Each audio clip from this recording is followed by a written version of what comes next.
I find that free speech does exist, but it doesn't exist for religious people. You have one thing on that one hand, you have your government currently saying that we need to be encouraging this free speech and it should be going on, but at the same time you have this prevent legislation which actually actively discourages this free speech. The term itself, prevent, is to stop something from happening before it's happened. Now, that in itself is so hard to penalise people on because nothing has been done. You're going into that kind of thought police territory, which is a very fine line then. So they will say specifically that because of the prevent duty guidance, we are told that for this and this reason, we can't have these speakers. It may be because of the views the speaker holds.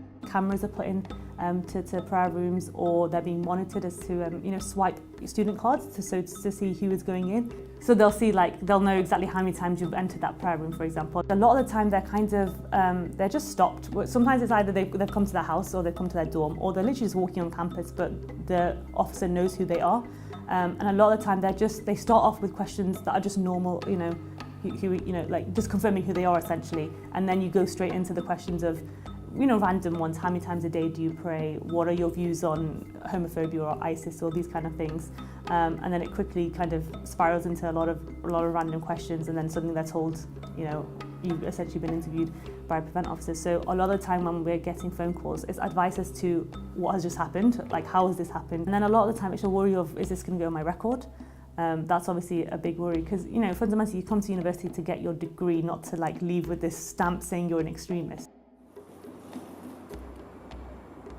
I've taught for 4 years now on a range of subjects including counter-terrorism. I have a duty under the Counter-Terrorism and Security Act 2016 to report signs of radicalisation or people who are susceptible to radicalisation. The Prevent guidance defines it as opposition to fundamental British values, but they can be so broad to encapsulate anyone.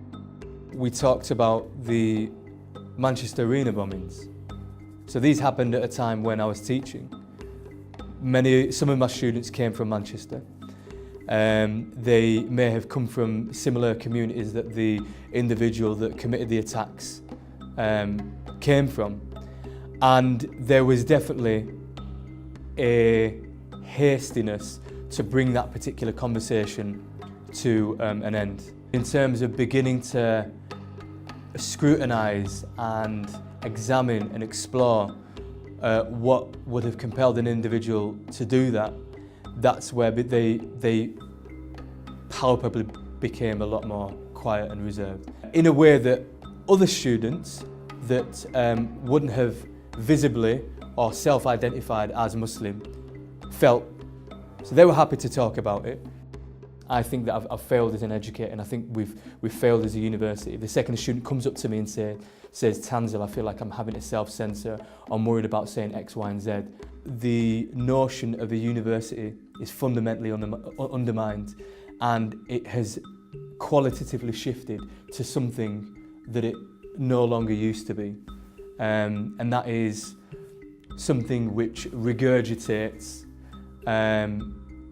establishment lines, whatever constitutes the establishment, rather than scrutinising, critiquing, those kinds of things. This is something that is happening in lecture theatres, in seminar rooms. It's a really, really big problem.